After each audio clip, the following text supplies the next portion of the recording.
처음에는 주가가 올라가는 게 사람들을 끌어들였는데 네. 그럼 주가가 고점을 찍고 조정을 받을 때 사람들이 주식을 포기하냐? 아니에요. 왜냐하면 난 이미 주식하기로 마음 먹었기 때문에 떨어지면 손해보더라도 막 물타기를 해요. 그래서 제가 좀 조언 드리고 싶은 건 제가 처음에 지금은 내가 선제적으로 한 발 먼저 내리는 것보다 조금 늦더라도 한 발 늦게 내린다는 마음으로 보는 게 좋다라고 말씀드리는 것도 한국 시장이 코스피가 고점을 치고 한 번에 시장이 베어마켓으로 가는 법이 없어요. 지금 제외하고 8번의 강세 중에 6번이 기술적으로 더블탑이나 다중탑의 모습을 그려요. 고점 치고 뭐 한 20% 밀려. 그리고 이제 큰일 났구나 했는데 이 고점 한 번 더 가. 그렇기 때문에 지금은 이제 물리더라도 가계 자금이 엄청나게 들어오고 있는 상황이기 때문에 너무 빨리 뛰어내리는 게 리스크가 아닌가 생각이 들고 물론 뭐 글로벌 시장이 다 같이 무너지고 그러면 뭐 한국도 못 견디는 거죠. 그렇게 보면 이제 최근에는 3월에 이 이란 전쟁 났을 때보다 요즘 마음이 조금 싸한 느낌을 자주 받아요. 선진국의 장기 금리가 너무 빨리 튀어서요. 금리가 왜 싸하세요? 일단은요.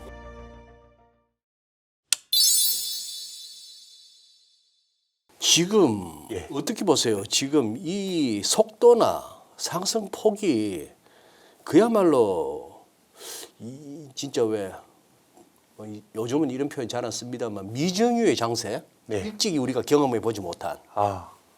제 생각에는 정말 미증률을 이 저자거리의 말로는 뭐 역대급 그러지 않습니까? 네. 역대급인 것도 있고 네.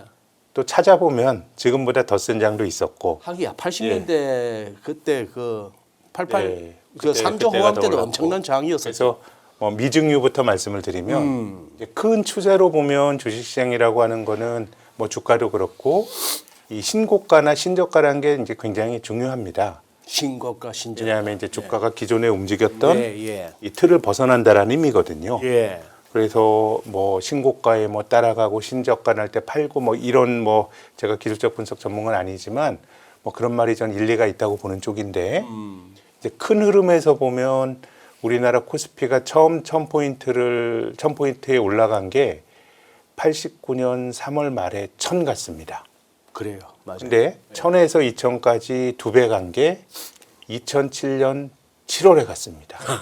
18년 걸렸어요. 그래요. 맞아요. 예. 그럼 2000에서 4000까지 갔는데 얼마 걸렸냐면 2007년에 처음 봤던 2000에서 4000을 처음 본 게 작년 11월이니까 그러니까 공교롭게 그것도 18년 걸렸어요. 맞아요. 그러니까 로그로 2배씩 올라가는데 18년 걸렸는데 4000에서 8000까지 또 2배 오른 데는 6달 만에 올라갔기 때문에 그런 점에서 보면 상당히 속도가 빠르다라는 예. 말씀 드리고 싶고 예. 다만 이제 최근에 작년과 올해 우리 시장의 상승 속도가 빠른 거는 뭐 압도적으로 많이 오른 건 사실이죠. 반도체 덕에. 근데 글로벌하게 또 이 신고가 모드라는 게 있습니다. 뭐 다우가 연초에 뭐 5만 올라갔다 살짝 밀리고 오늘 다시 5만 갔는데 사상 최고치죠. 미국 사람들도 다우 앞자리 5만 5 본 게 뭐 올 들어서 처음입니다. 그렇죠. S&P 500 7천 처음이에요. 그래요. 대만의 각원지수 4만 포인트 앞에 사자 본 게 처음이에요. 어허. 일본 니케이 225가 6만 행이거든요. 예. 육자 본 거 처음이에요. 어허. 그러니까 지금 이제 우리만 보면 상당히 좀 속도가 물론 작년 올해 빠르죠. 좀 많은 나라들이 그야말로 라운드 넘버를 바꾸면서 예. 신고가를 내는 흐름은 뭐 비슷하고 예. 그리고 이제 우리 증시에 이제 뭐 이건 어떻게 보면 이제 앞에 말씀드린 미증유의 이야기고 또 찾아보면 뭐 전례 없는 일은 아니었다는 말씀을 이제 드리면 예. 우리 증시가 1980년대 이후로 이런 그 순환적 강세장이 한 9번 있었거든요. 이번이 9번째인데요. 이번이 9번째. 이번에 바닥에서부터 작년 4월에 뭐 2290부터 따지면은 한 230% 정도 오른 것 같아요. 근데 말씀드렸던 80년대 후반 3조 호황 때 667%짜리 강세장이 있습니다. 네. 뭐 굉장히 오래전이지만 예. 찾아보면 있고요. 예. 그럼 굉장히 오래전이면 2003년부터 2007년까지 중국 덕의 주가가 올라갈 때 300% 오른 적이 또 있습니다. 500에서 2000 갔죠. 그렇구나. 근데 이제 지금 속도가 빠른 거는 사실이지만 지금보다 또 속도가 더 빨랐던 게 있었어요. 그러네요. 오늘 랭킹 어떻게 보면 세 번째 강세장이 98년 외환위기 직후에 소장님 말씀하신 280에서부터 99년 겨울에 1000까지 갔어요. 맞아요. 그게 280% 정도 올랐으니까 네. 뭐 역사적으로 보면 이게 굉장히 뭐 기록적인 강세장인 거는 맞고 그렇지만 찾아보면은 실은 지금이 랭킹 4번째니까 그러네요. 전혀 전례가 없는 건 아니다라고 생각합니다. 우리가 늘 시장을 하루하루 보다 보면 이제 지금 보이는 거에 굉장히 영향을 많이 받거든요. 맞습니다. 이게 떨어지면 예. 뭐 이거랑 비슷한 거죠. 뭐 10대가 이렇게 뭐 남성이 여자한테 차이면 이 세상이 무너지고 내가 비극의 주인공인 것 같지만 늘 누군가는 차이고 차고 차이고 하는 거잖아요. 그렇게 보면 역사를 보면 뭐 이번만이 뭐 이례적이다. 좀 이건 아닌 것 같아요. 뭐 그런 걸 보면서 이제 많이 올랐으니까 제가 뭐 더 오를 수 있다 이런 주장을 하는 건 아니고 그건 다른 차원의 논의고 뭐 지금도 과해 보이지만 또 이거보다 더한 뜨거운 장세가 있었다는 말씀을 드립니다. 이 비유가 어떨 때는 겉돌 때가 있고 몸에 착 감길 때가 있는데 방금은 착 감기네. 우리 센터장님 좀 차여 보셨구나. 소시적에. 뭐 그냥 경험에서 그 우러나온 자연스러운 멘트인가요? 이 말씀은 한번 여쭤보고 싶네요. 우리 제이님이 그러시네. 센터장님 이전 정부 대담 참가 시 소감과 이후 체감되는 것이 있으신지 궁금하다 이러시는데. 네, 뭐 어떻게 하다 보니까 네. 4월달에 뭐 이제 대담에 참여하게 됐는데, 그랬었죠. 일단 제가 느낀 거는 주식 시장에 관심이 많다. 굉장히 관심이 많고, 정부가. 예, 또 잘 알고 있다. 네. 저는 굉장히 긍정적으로 저는 뭐 정책이 뭐 주식 시장이라고 하는 게 뭐 정책만으로 어찌 되겠습니까? 지금 말씀드린 것처럼 한국 시장의 속도가 빠르지만 주식은 굉장히 개방화된 자산이고 예. 근데 뭐 미국이 금리 올리고 글로벌 증시가 흔들흔들하면 한국도 영향을 받으니까 이게 뭐 우리가 너무 정책이 주가 지수 자체에 일희일비하면서 그럴 일은 아니지만 예. 지금 주식 투자하는 사람이 뭐 1,400만 명 정도 되니까 예. 이거는 국민들이 주식이라고 하는 자산에 대한 이해관계에 노출이 된 국민들이 많아졌잖아요. 예. 그러면 정책의 영역에서 주식시장을 좀 진지하게 다루고 이런 거 굉장히 반가운 일이고 본질적으로 좀 정당하고 좋은 일이라고 생각하고요. 그래서 저는 뭐 지금 시장이 뭐 지배구조 개선이나 뭐 상법 개정 때문에 올라가는 거냐?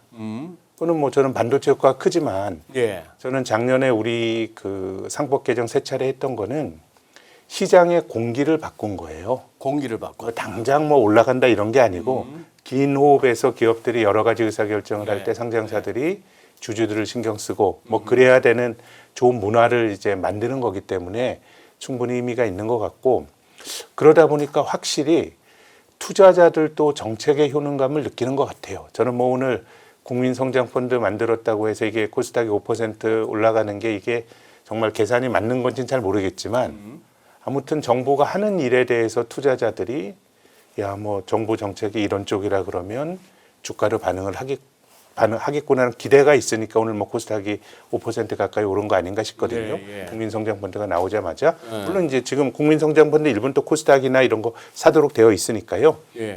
그러니까 시장을 좀 잘 알고 관심도 많고 뭐 지금 이제 지방선거 이후에 이 PBR이 자산가치 대비 저평가되어 있는 종목에 대한 뭐 여러 가지 뭐 대책이나 뭐 이런 것들을 고민하고 있다고 하니까 저는 뭐 우리 증시에 굉장히 바람직한 일이고 본질적으로 또 투자자 입장에서도 조금 어떻게 보면 좋은 어떻게 보면 좀 기댈 만한 언덕이 생기고 있는 거 아닌가 뭐 저는 긍정적으로 평가를 합니다. 많이 알고 관심이 많다라는 게 저의 느낌이었습니다.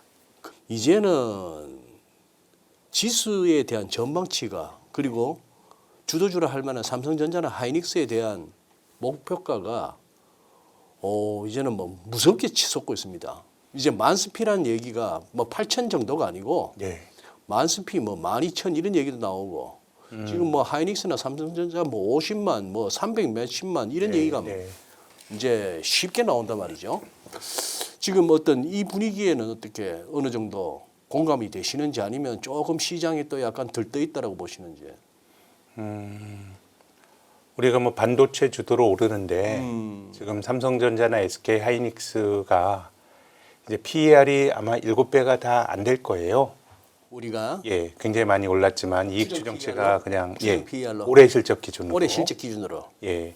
그러니까 원래 저는 뭐 메모리 반도체는 상당히 디스카운트돼서 거래가 되는 건 맞지만 뭐 그렇다고 이익 대비해서 주식이 엄청나게 뭐 과잉이라고 말하기는 힘들거든요. 네. 그렇기 때문에 뭐 저는 뭐 만 이렇게 말하는 게 저는 뭐 갈지 안 갈지 모르겠어요. 다만 지금 8,000포인트 다 간 상황에서 만까지 간다고 한들 25%거든요. 그렇기 때문에 저는 굉장히 주가가 오른 다음에는 뭐든지 엄격한 기준을 가지고 신중하게 저는 보는 게 맞는 것 같고 네.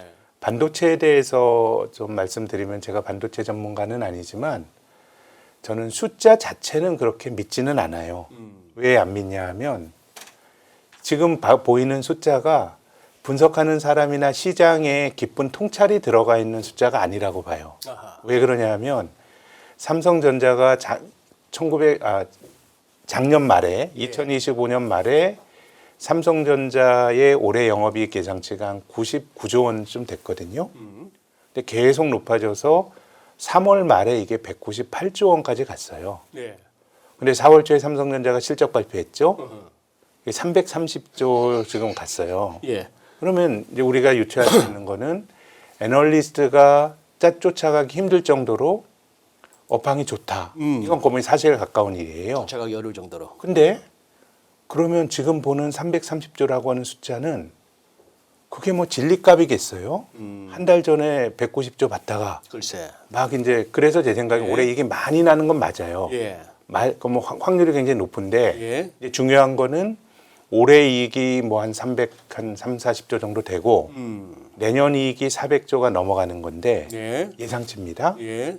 내년에 증익이 되느냐가 투자하는 관점에서는 되게 중요할 것 같아요. 어허. 근데 뭐 90조, 198조, 330조 이런 숫자를 말씀드렸지만 그럼 올해 330조가 아니라 290조가 되면 뭐 큰일 나나요? 그것도 어떻게 보면은 굉장히 그 경험하지 못한 아주 큰 사이클이에요. 네. 과거에 가장 돈 많이 번 게 59조인데 그렇게 본다 그러면 굉장히 좋은 건 맞지만 기대치가 너무 빨리빨리 높아지고 있기 때문에 내년에 증익이 될 거냐 말 거냐 이런 것들도 제 생각에는 좀 분기 실적 발표될 때마다 잘 챙겨야 될 것 같고요. 그렇기 때문에 저는 지금은 잘 모른다고 생각해요. 이 숫자 자체에 대해서도 크게 신뢰를 보여하기 어렵고 그렇기 때문에 그렇다고 그럼 그 불확실해서 뛰어내리자란 말씀드리는 게 아니고 언젠가는 높아진 눈높이를 충족 못할 수도 있고 네. 엔비디아처럼 계속해서 그 서프라이즈를 낼 수도 있고 알진 못해요. 예. 근데 우리가 한번 삐끗하는 걸 보더라도 그런 고점에서 뭐 20% 25% 밀리잖아요. 밀릴 각오를 하고 주식을 들고 가야 된다고 봐요. 그게 2분기 실적 끝나고 올지 3분기 실적 끝나고 올지 는 알지는 못하지만 지금 장에서는 예단하기보다는 제 생각엔 지금은 주가에 대한 기준을 정해놓고 대응하시는 게 뭐 고점 대비 20에서 25% 밀린다 그러면 이건 추세가 바뀌는 신호일 수도 있으니까 뭐 그때쯤에 뭐 주식에서 내린다라든가 그런 기준을 정해놓고 보시는 게 맞지 않을까. 우리가 주식을 머리에서 팔면 좋은데 팔 수 없어요. 예, 우리가 뭐 여러 가지 불확실성 때문에 주식을 미리 팔면 우리가 지금 8,000포인트를 그 목전에 두고 있는 뭐 얼마 전에 8,000 갖다 밀렸습니다마는 지금 주가가 많이 오른 것도 맞지만 저의 경우는 4,000 넘어갈 때나 5,000 넘어갈 때나 속도가 빨랐고요. 네. 뭐 지금이 이례적인 것 같지만 아마 6,000 넘어갈 때도 우리가 비슷한 얘기들 어딘가에서 했을 거거든요. 그러니까 우리의 마음을 너무 믿으시면 안 돼요. 예. 그래요. 일단은 현 정부가 주식시장을 잘 알고 있다는 것에 대해서는 공감하고요. 네. 그리고 나오는 정책도 보면은 잘 알기 때문에 나올 만한 정책들인 것도 분명합니다. 네. 자, 여기서 이제 참 이제 뭐랄까 말하기가 조심스러워지는 그런 좀 풍조가 사회 분위기가 되고 있는데 그래도 할 말은 하고 가야죠. 지금 여기서 국민성장펀드만 하더라도 말이죠. 네. 이게 당연히 해야죠. 네. 제 생각에 우선 세제 혜택만 해도 엄청납니다. 네. 그만큼 또 소득 공제를 해준다고 하니까 뿐 아니라 6천억에다가 국민들 쪽에서 6천억 그리고 정부에서 1,200억 매칭해주죠. 그 1,200억이 뭔가 했지 6,22 6천억에서 20% 손실이 나면 1,200억인데 결국 그걸 갖다가 1,200억 정부 출자분으로 일단 탕감을 하니 적어도 20% 정도까지의 손실은 이 국민성장펀드에 가입한 투자자들은 손실이 없는 거예요. 네, 그렇죠. 그렇다면은 어지간해서 20%라는 것이 잘 나오겠습니까? 금융위기급 무슨 뭐 조정받는 다큰버블급 예, 이런 거 아니면은 3차 대전급 아니면은 이거 5년 묶어두면 예, 그건 모른다고 봐요. 그거 모른다고 봐요. 그럼요. 자, 그래요. 예. 5년 가면은 20% 이상의 어떤 고점 대비 20% 이상의 하락도 나올 오를 수도 있는데, 있고 떨어질 수도 떨어질 있지만, 수도 있는 네. 건데 그 얘기는 결국은 그 20%라는 것을 20%의 손실을 정부 출자분 네. 즉 결국 재정으로 네. 즉 더 들어가면 국민 세금으로 그것이 국민의 세금이 골고루가 아닌 주식 투자자들에게만 혜택이 가는 이런 거란 말이죠. 네. 자, 이런 부분이 이제 문제가 있는데 네. 이 문제점은 어느 분이 그러셨어요. 제가 굉장히 공감했는데 그 정책에 대한 어떤 타당성이나 네. 그런 거는 학술 대회에서나 학자들끼리 해라. 우리 지금 돈 태우는 사람들 입장에서는 그걸 떠나서 이게 돈이 되느냐 안 되느냐 보고 대응만 하라 이건데 네. 그렇다면 대응은 무조건 이건 해야 되는 거예요. 네, 네. 그러니 좋습니다. 좋은데 그다음 지금부터는 이제 우리가 경험하지 못했던 외국인들이 먼저 기관 투자자들이 먼저 쫙 땡기고 그리고 나서 리테일 쪽에서 개인들이 뒤이어가고 거기서 이렇게 한 번 또 이렇게 사이클이 넘어가고 하는 그런 거에 우리가 익숙했는데 지금 이거는 개인 주도의 장이 됐고 외국인들은 계속 팔고 있단 말입니다. 네. 외국인들은 아직까지도 리밸런싱 개념이에요. 한국 주식이 너무 올라서 네. 자기들 각각 이렇게 국가별로 네. 섹터별로 그 비중을 넘어가니 기계적으로 줄여야 된다. 걔들은 기계적으로 하는데 우리도 기계적으로 해야 되는 국민연금이 이 룰을 바꿔버렸다는 거예요. 네. 바꾸겠다는 거 아닙니까? 네. 우리 한국 비중을 확 넓히면서 그러면은 기계적으로 나와야 할 매물도 이제 부담도 없고 오히려 더 살 수도 있어요. 안 할 이유가 없는 거예요. 한국 주식을. 그럼 이제 우리끼리의 돈으로 막 하는 겁니다. 네. 이걸 갖다가 우리끼리 해서 우리끼리 챙겨 먹고 먼저 들어간 사람이 나중 들어온 사람 상대로 차익을 내고 하는 이 게임이 되는데 네. 나갔던 외국인들이 들어와 주고 뭐 이런 식으로 해야 되는 수급 측면에서는 네. 조금 이제 그거 한 거죠. 우리만의 게임이 되는 건가요, 이제? 근데 저는 조금 다르게 볼 수 있는 포인트 두 가지를 말씀드리고 싶은데요. 이제 시장은 사이클을 그리고 또 고점에서 물린 사람들은 결국 또 고통을 겪는 게 언젠간 오겠죠. 우리가 네. 그걸 모를 따름인데, 근데 파생 상품과 다르게 우리가 현물 주식은 제로섬 게임이 아닙니다. 올라가면은 다 버틸 수가 있고, 물론 주식이란 게 늘 약세장 있지만은 예. 뭐 제가 2007년도 2000포인트 갔죠. 예. 금융위원 할 때 940까지 밀렸습니다. 아, 참 고생하겠구나 했어요. 물론 고생했죠. 그거 2000에서 물린 사람이야 반토막이 나는데 뭐 고생 그 마음이 얼마나 아팠겠습니까? 근데 2000까지 다시 간 게 2010년에 다시 갔어요. 가죠. 또 2011년에 2300 가까이 갔어요. 예. 그러면서 쭉 밀렸죠. 예. 30% 밀렸어요. 예. 꼭 고통스러웠지만 2016년에 2600 갔어요. 그때 주식 샀던 사람도 고생했죠. 2000 초반까지 밀렸지만 2021년도에 3300 갔어요. 그렇게 보면 저는 결국 주식이라고 하는 거는 모두가 행복할 수는 없어요.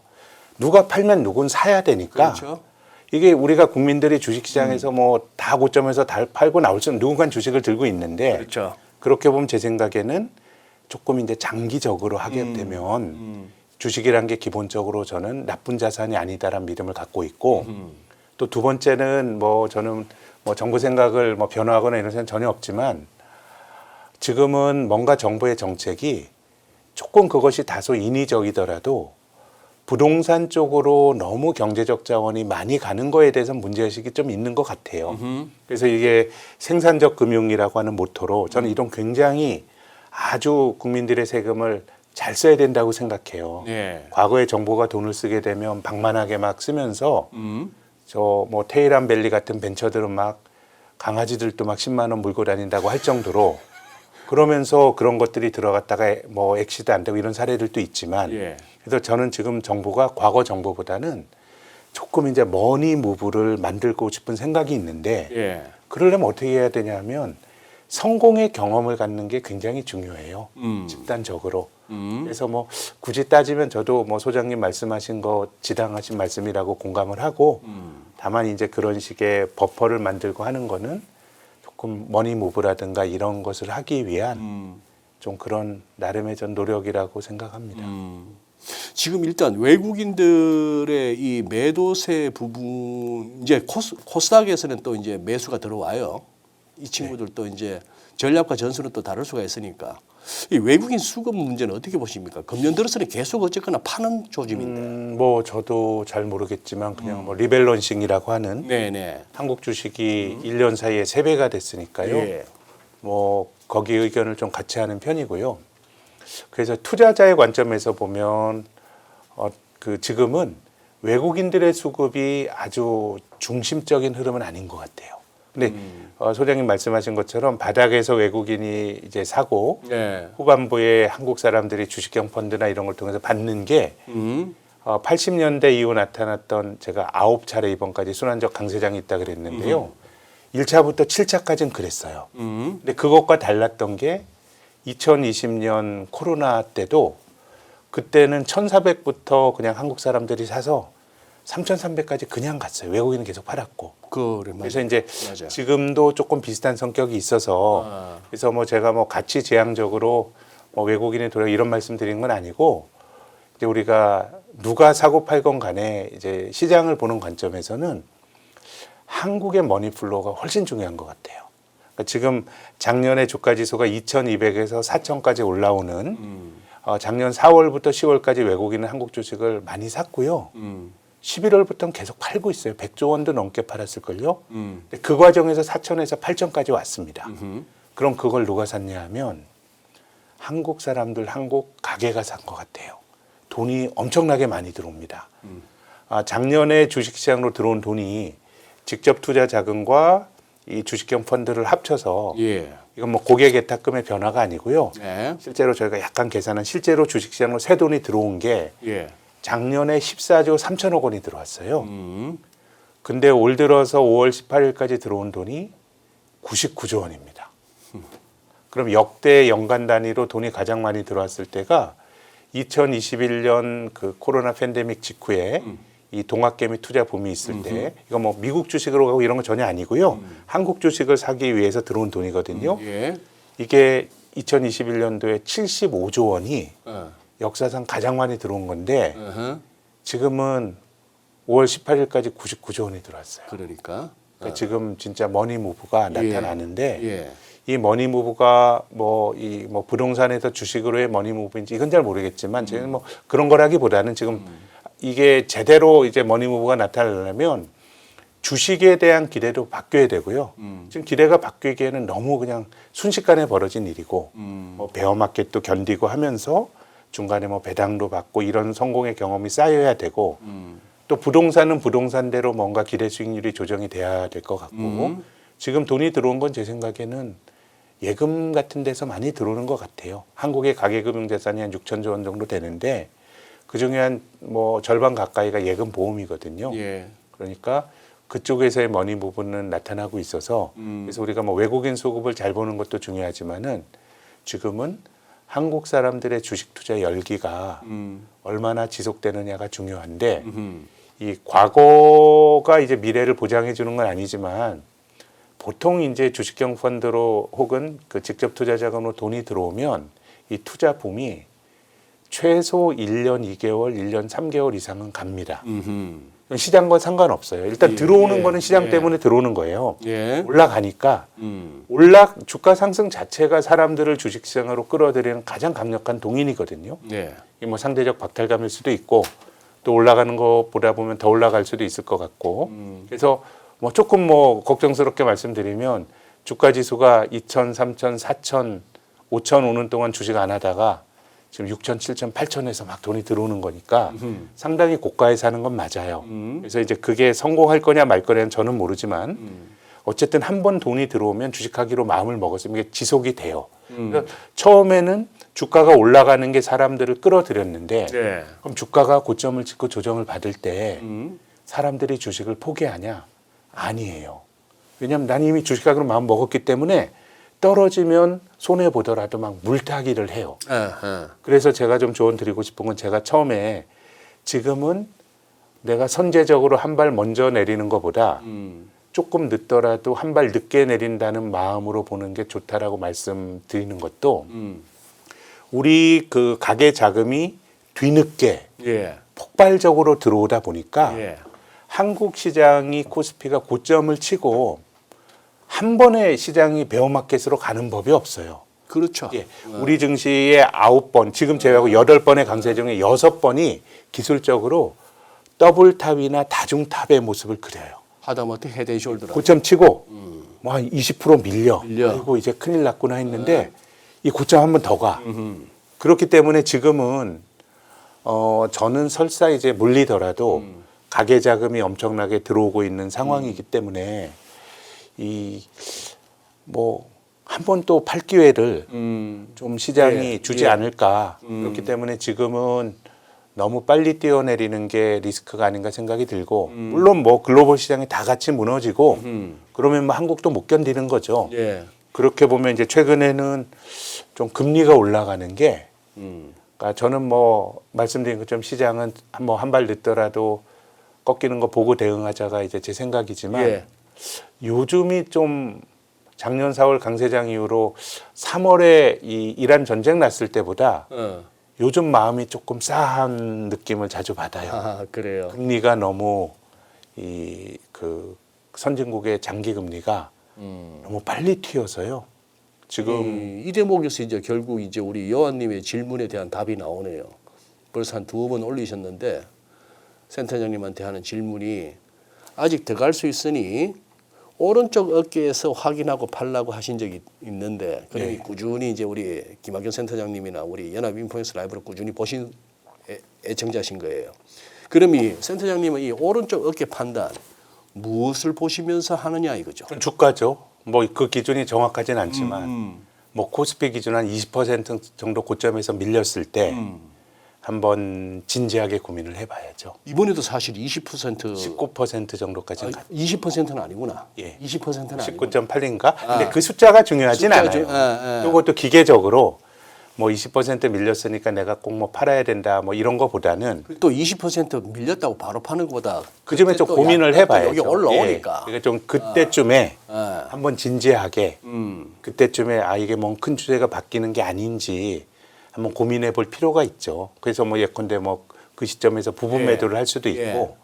그래서 이거 뭐 정확한 건 아닙니다. 예. 한 뭐 시장 인덱스 기준 한 20% 정도 되면은 한번 고려할 만한 그런 레벨 아닌가. 저도 그렇게 할 생각입니다. 지금까지 한 30분 동안에 김학균 센터장님이 말씀하신 거는 지금 여러 가지 수급 측면에서 그렇고 정책 측면에서도 그렇고 우리 산업 포트폴리오의 경쟁력 측면에서도 그렇고 뭐 이래저래 했을 때 우리 장은 지금 던질 때가 아니다라고 말씀을 하셨는데 네.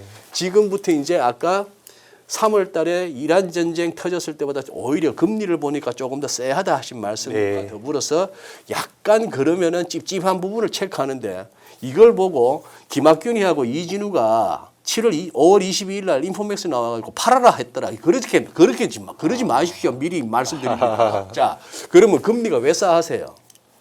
일단은요.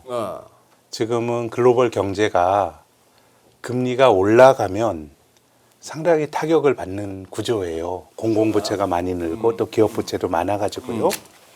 근데 따지고 보면 금리가 크게 보면 2022년도 코로나 직후에 아주 초저금리 이후로 크게 보면 금리가 올라갔어요. 한국 금리도 올라가고 일본 금리도 올라가고요. 지금 일본 사람들이 보는 금리의 숫자는 자기들이 못 봤던 금리예요. 주가조 사상 최고치인데 일본이 그 99년 즈음부터 이 30년 만기 국채를 찍었거든요. 근데 이번 주에 30년 만기 국채 수익률이 4%를 넘어갔어요. 일본이 못 봤던 숫자입니다. 그러면은 왜 2%, 3%일 때는 주가가 오르다가 왜 지금 싸하냐 이 말씀을 드리면 지금은 부채가 굉장히 많거든요. 특히 이제 정부 부채 중심으로 말씀을 드리면 지금 저는 영국과 일본 같은 경우는 재정을 너무 방만하게 쓰고 있다고 생각하는 쪽인데요. 정부의 부채가 과할 때 이걸 어떻게 해결하냐? 우리가 보통 개인이 빚만이 지면 야 씀씀이 줄이고 너 근검 절약해서 빚을 개는 그렇게 갚는데 예. 정부는 그렇게 빚을 갚은 사례가 예. 한 번도 없습니다. 예. 그 긴축이라고 하는 거는 정치적으로 너무 쓰기 힘든 거예요. 그래요. 그래서 저는 2차 세계대전 직후에 네. 미국의 사례를 좀 말씀드리고 싶습니다.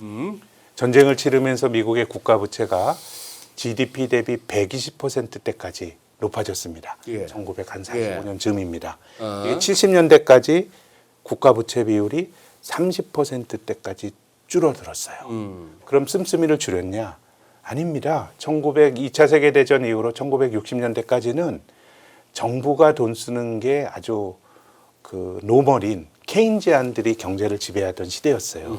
시장에 맡겨두는 거 아니고 정부가 많은 걸 하는 네. 썼죠. 네. 자, 그러면 정부가 돈을 쓰면서 어떻게 부채를 늘리느냐? 돈을 잘 써서 성장률은 최대한 높이고요. 예. 세금이 많이 거치겠죠. 어허. 그리고 예금자들을 억압해야 돼요. 이자율은 최대한 낮게. 예, 성장은 최대한 높이고 이자율은 최대한 낮게 하고 이제 그 다음이 조금 이제 논란의 대상이 되는 인플레이션을 조장함으로써 이 정부의 실질 상환 부담을 낮춰야 돼요. 인플레이션은 물가가 높아진다는 얘기죠. 반대로 돈의 가치가 떨어진다는 얘기입니다. 빚은 돈으로 갚아야 돼요. 그래서 인플레가 생기게 되면 채무자가 유리해집니다. 자, 그래서 지금 세 가지 조합이 성장률 최대한 높이고 금리는 최대한 낮추고 적당한 인플레이션을 만들어야 돼요. 예. 근데 이게 인플레이션이 적당한 게 중요하지 인플레이션이 과하면 1차 세계대전 직후에 독일의 바이마르 공화국처럼 결국 그때 빚이 다 날라갔죠. 이 그 초인플레 때문에 사회도 같이 날라갑니다. 시스템이 붕괴가 되니까 예. 적당한 인플레가 좋은데 예. 적당한 인플레가 어떤 의미냐? 제가 너무 재미없는 말씀드려서 그런데 금리가요.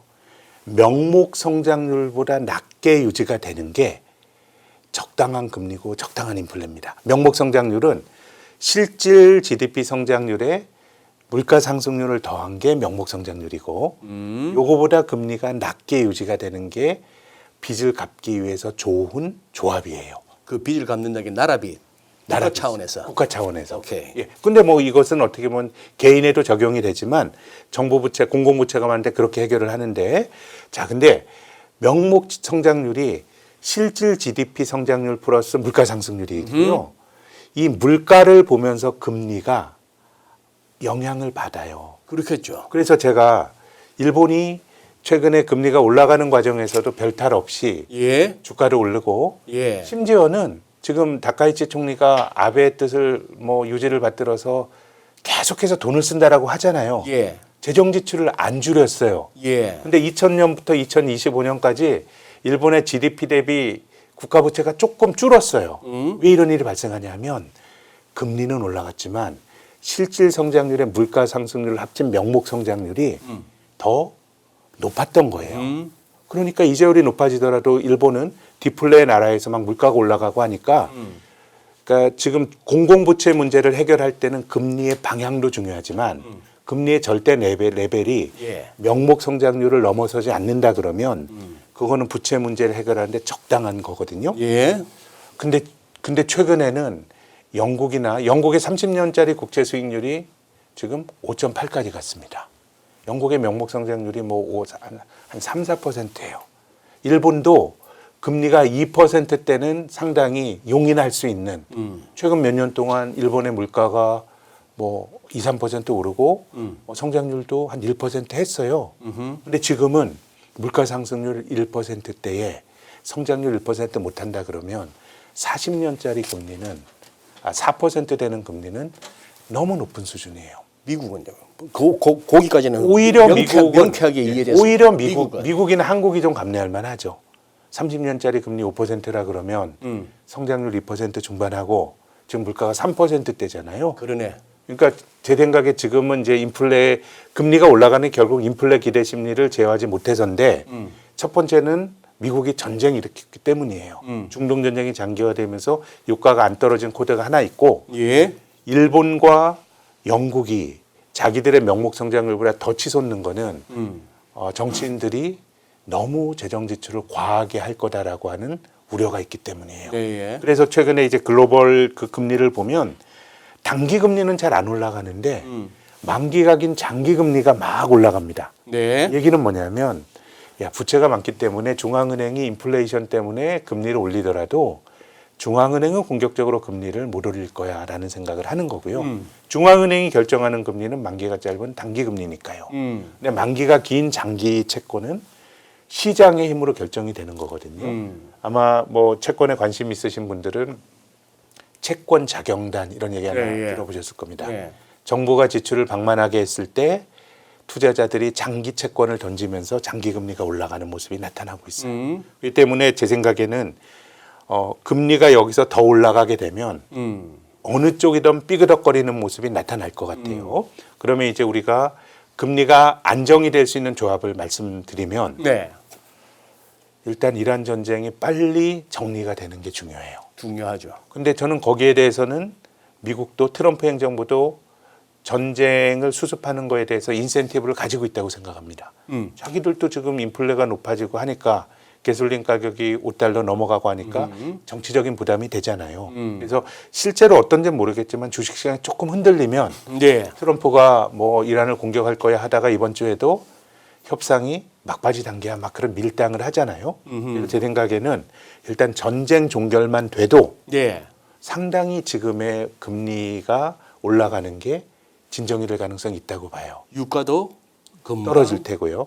상당히 떨어지겠죠. 상당히 떨어질 거고. 물론 이런 얘기도 합니다. 이 지금 전쟁이 종결이 돼도 이게 공급의 문제가 나중에 수급 차질이 그 말도 맞는데 아예 영원히 가는 공급 차질은 없어요. 그건 그래요. 중간의 문제지. 이게 상황이 계속 악화될 거란 기대가 예. 인플레 기대 심리를 높이니까 예. 전쟁이 종결되는 게 중요하다고 보는데 예. 제 생각에 지금 이거는 뭐 가능성이 열려 있다고 봐야 되지 않을까요? 저는 모르지만 미국이 거기 인센티브를 가지고 있다 그러면 이제 두 번째입니다.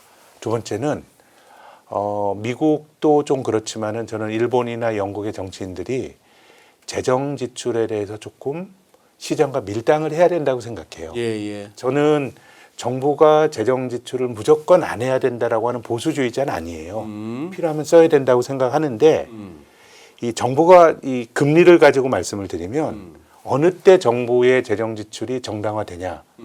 저는 일본의 잃어버린 20년 동안에 정부가 돈을 왕창 썼잖아요. 예. 그 돈을 헛된 데 썼다, 생산적이지 못한 데 썼다라는 비판도 맞지만 정부가 돈 쓴 것 자체는 저는 찬성하는 편이에요.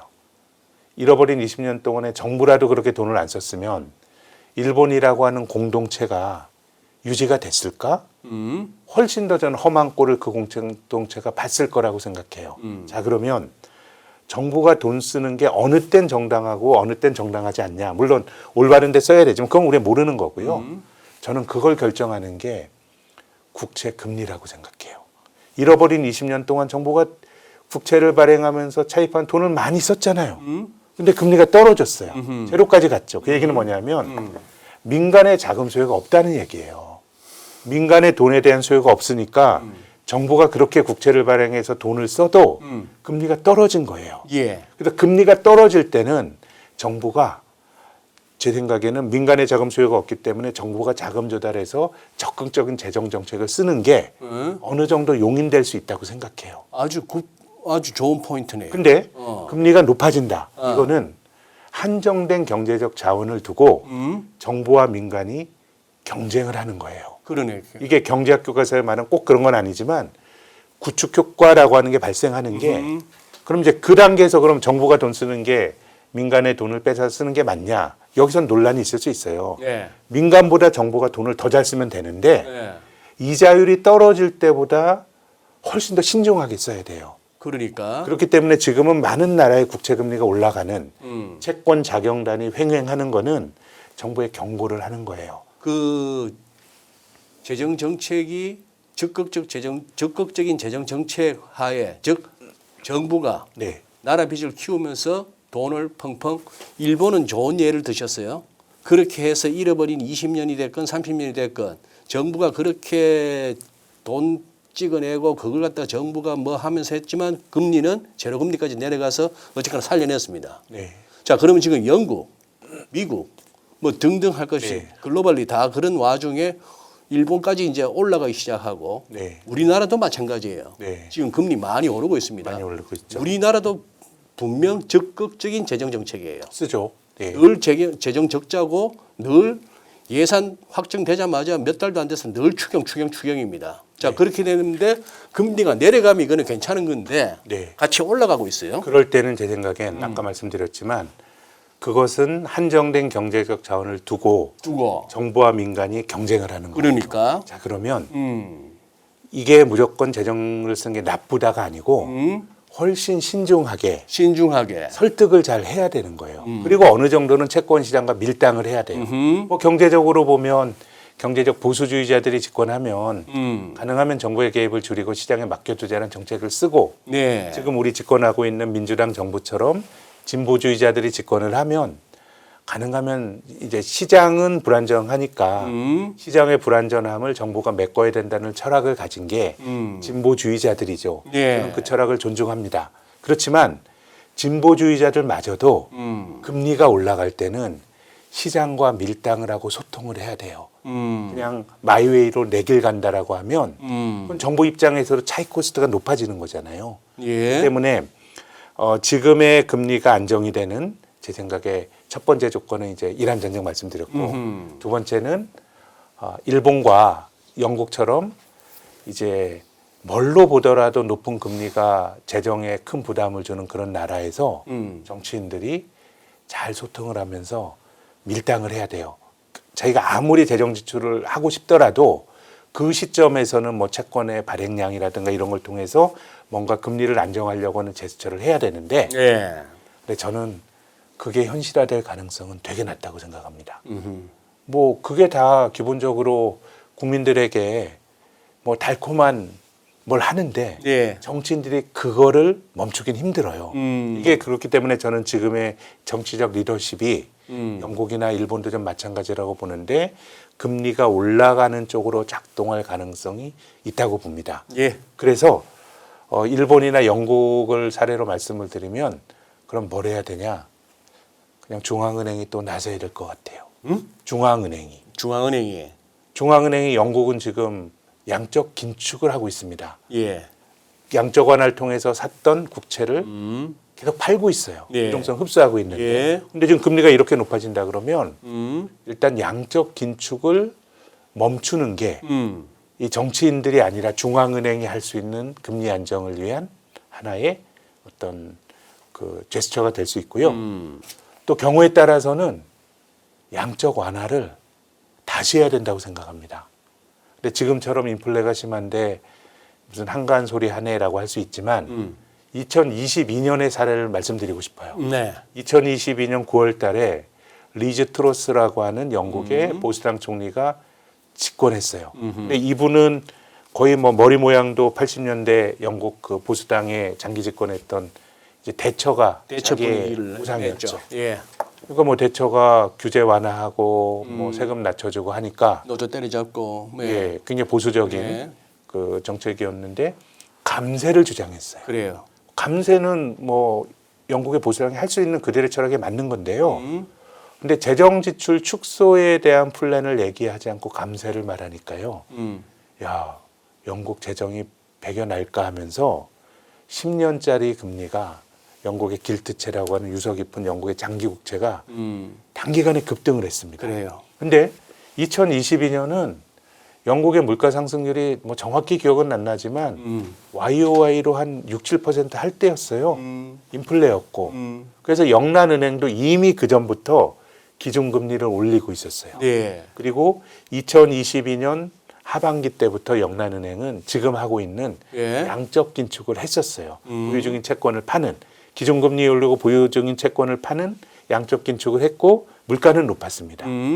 근데 트러스 그 내각 출범 이후에 금리가 급등하니까 영란은행이 뭐 했냐면 에라 모르겠다고 다시 양적 완화를 했어요. 이건 굉장히 초현실주의적인 풍경이에요. 인플레로 금리 올리는데 양적 긴축을 하는데 2주 동안 우리 미니 양적 완화라는 걸 했어요. 예. 그러니까 이게 시사하는 바는 뭐냐면 지금은 이자율이 높아지면 글로벌 경제가 리셋이 되는 구조예요. 공공부채가 특히 많기 때문에. 그래서 저는 모든 것들이 통제가 되고 관료나 중앙은행의 맘대로 되는 건 아니라고 봐요. 시장이라고 하는 건 다이내믹스나 야성이 있기 때문에. 근데 이제 투자자의 관점에서 말씀을 드리면 결국 저는 지금 시장이 꺾인다 그러면 이자율이 높아지면서 꺾일 거라고 봐요. 2022년, 2018년에 인플레이션이 있고 금리가 높아지면서 나스닥이 30% 넘게 밀렸어요. 그리고 다시 올라갔지만 예. 2022년에 코스피도 한 35% 밀렸고요. 2018년에 한 20% 밀렸어요. 그렇게 조정을 받을 수도 있다고 봐요, 금리가. 근데 이제 중요한 거는 여기서 금리가 더 올라갈 거냐라고 하면 이게 좀 너무 순진한 기대일 수도 있지만 중앙은행이 또 나서야 되지 않을까? 그럼 중앙은행이 지금 나선다는 증거는 있니라고 물어보면 아직은 저는 못 찾겠지만 근데 2022년에 봤던 그 이상한 양적 긴축과 기준금리를 올리는 와중에 금리가 높아지니까 다시 긴급 양적 완화를 하는 그런 이상한 풍경이 저는 이자율이 높아지면 나오지 않을까. 그래서 저의 결론은 금리 때문에 이번 장이 우리가 금리라고 하는 걸 잘 모니터링 해야 되겠지만 금리 때문에 무너질 것 같진 않아요. 그럼 막을 거다. 막을 거다. 2008년 금융위기 이후로 뭐 중앙은행이 전통적인 행동에서 많이 벗어났잖아요. 예. 양적 완화 자체가 그게 정상적인 통화 정책이 아니잖아요. 또 코로나 때 온갖 지원책을 다 했기 때문에 제 생각에는 재정도 지금 정치의 리더십이 상당히 좀 약해지고 있다는 건 불안 요인이지만은 본질은 그들의 변화가 있기보다는 중앙은행이 좀 뭔가 정책의 변화가 나올 수 있지 않을까. 뭐 미국은 양적 긴축을 끝냈고요. 좀 자산이 또 늘고 있고 영란은행도 한 4년 양적 긴축을 했어요.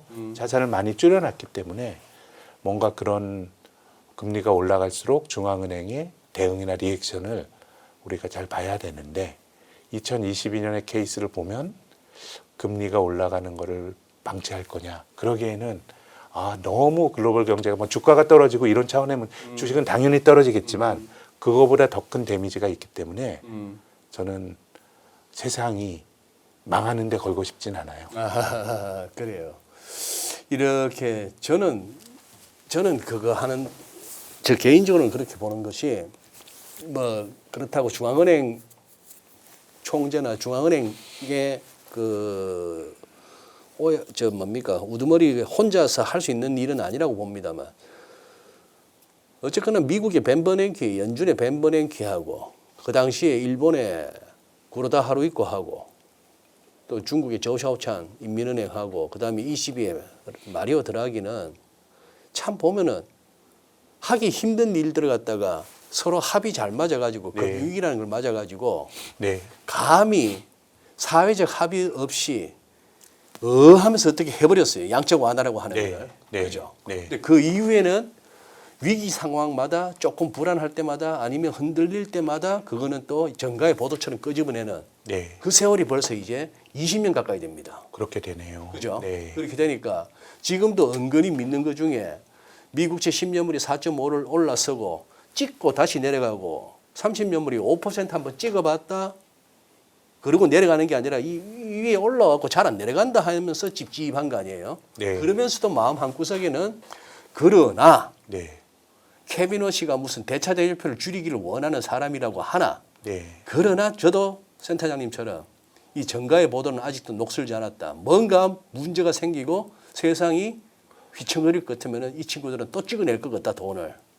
그런 생각은 들어요. 한번 안 한 거라는 건 힘든데 자꾸 하다 보면 그래서 저는 처음 손잡기가 예, 어렵지. 손 한번 잡고 나면야 뭐. 그래서 이 세상의 끝이 어디가 될지 저도 참 궁금하기도 하고 한데 뭔가 그대로 방치하기에는 이제 점점 어려워지는 거예요. 중간중간에 부실도 털고 뭐 그러면 어려움이 있어도 또 뭐 경제가 그게 기회가 되고 하는데 크게 보면 2008년 이후로 구조조정이 없었죠.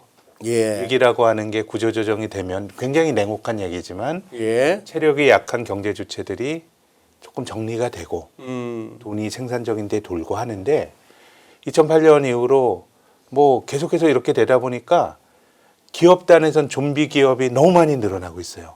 그래요. 작년도에 한국에서 그 영업이익으로 이자도 커버 못하는 기업이 비율이 점점 높아져서 2008 기조적으로 높아지거든요. 2024년보다 2025년이 숫자가 설마 더 늘었겠어 했는데 더 늘었어요. 전체 상장사의 한 3%가 제조업체 중에 영업이익으로 이자를 커버 못하는데 네. 이게 글로벌 경제가 이제 그렇다는 거예요. 한국만 그런 게 아니고 한국만 그런 게 아니고. 경제 자본주의, 좀비 자본주의가. 그럼 이런 상황에서 이자율이 올라가는 거는 뭐 정말 저는 재앙이거든요. 그렇기 때문에 조금 상황이 나빠졌어. 그렇다고 뭐 주식이 뭐 그냥 그걸만 믿고 조정 그건 알 수 없어요. 15% 이렇게 밀릴 수는 있는데 이것 때문에 그 세상이 망가지는 쪽으로 갈 거냐라 그러면 제가 뭐 아주 정교한 분석은 아니지만 그냥 뭐 저의 의지로 혹은 저의 지향으로는 그러진 않을 거다 뭐라는 생각을 말씀을 드리는 거죠.